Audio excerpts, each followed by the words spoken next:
तो दोस्तों लगातार इस तरह की चीजें डिस्कस की जाती है कि डिफेंस के सेक्टर में भारत का हाथ जो है वो इंजन मामले में टाइट चलता है। किसी भी तरह का कोई भी इंजन हो वो भारत के पास अभी अपनी खुद की रिक्वायरमेंट फुलफिल करने के लिए मौजूद है ही नहीं, और ऐसी परिस्थिति में हमें दूसरों के ऊपर निर्भर होना पड़ता है। और ये बात मैक्सिमम चीजों में वास्तविकता भी लगती है, लेकिन आज की परिस्थितियां काफी ज्यादा बदल चुकी है। इंजन के सेक्टर में जिस तरह का इकोसिस्टम अब भारत के अंदर डेवलप हो चुका है, उसको देखते हुए ये कहा जा सकता है कि आने वाले 5-7 सालों में ये इकोसिस्टम इतना ज्यादा प्रभावशाली हो जाएगा कि किसी अन्य विदेशी इंजन की आवश्यकता शायद रह ही नहीं जाएगी। क्योंकि इसी तरह का एक मामला देखने के लिए मिला है Su-30 के मामले में। देखिए, कुछ ही समय पहले की बात है जब 240 की संख्या में Su-30 MKI के लिए AL-31 FP इंजन का ऑर्डर HAL को दिया गया था। HAL द्वारा 240 इंजन बनाए जाने थे। कुल 26,000 करोड़ की ये परियोजना थी। HAL द्वारा भारत के अंदर स्वदेशी रूप से ही इन इंजन का निर्माण किया जाना था, और ये निर्माण होना है ओडिशा राज्य में HAL की कारापुट फैसिलिटी के अंदर। और इन 240 इंजन का इस्तेमाल हम लोग Su-30 MKI की अलग परियोजना में करने जा रहे हैं, जिसके बाद Su-30 MKI की लाइफ साइकिल काफी हद तक बढ़ाई जा सकती है। अब ये जो अनुबंध हुआ था 240 इंजन को लेकर, ये हुआ था 9 सितंबर के दिन, और अब खबर निकल कर आ रही है आज से 3 दिन पहले ही एक्चुअली भारत की वायुसेना को पहला इंजन जो कि स्वदेशी तौर पर तैयार किया गया है वो डिलीवर कर दिया गया है। तो सोचिए, इतना जल्दी हम लोगों ने पहला इंजन तैयार करके भारतीय वायुसेना को सौंप भी दिया है। वैसे ये 240 इंजन के लिए जो डेडलाइन रखी गई है वो 8 सालों की है, यानी 8 सालों के अंदर अंदर ये सारे इंजन प्रोवाइड करवाने हैं। लेकिन जिस हिसाब से भारत के पास क्षमताएं हैं, उस हिसाब से कहा जा सकता है कि इस ऑर्डर को काफी जल्द कंप्लीट भी किया जा सकता है। वैसे इस समय की बात की जाए तो लगभग 53% तक इसमें स्वदेशी कंटेंट का इस्तेमाल किया गया है।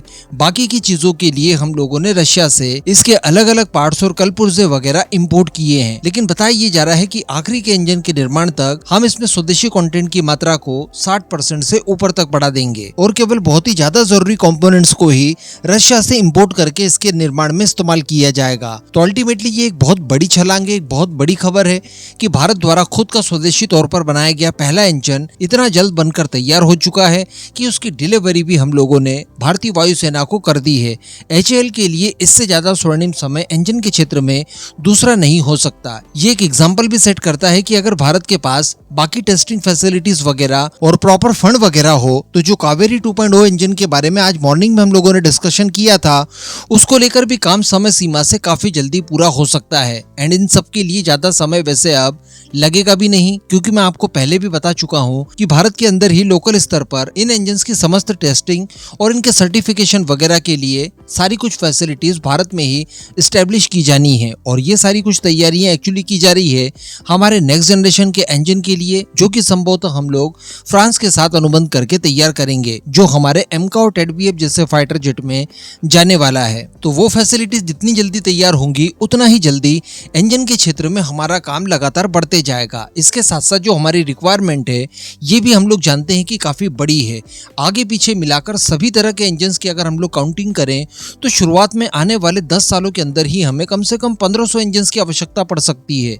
अब अगर 1500 इंजन्स हम लोग भारत में ही निर्मित करेंगे, जो कि करना ही है एक्चुअली, तो आप सोच सकते हैं कि कितने तरह की इंडस्ट्रीज भारत में नए सिरे से खड़ी हो जाएंगी, किस लेवल पर भारत के अंदर इनका लोकलाइजेशन होगा, और वो सारे क्रूशियल पार्ट्स और सब सिस्टम्स वगैरह जो कि इंजन के निर्माण के लिए आवश्यक होते हैं, वो सारी कुछ चीजें भारत में बनना वगैरह शुरू हो जाएगी।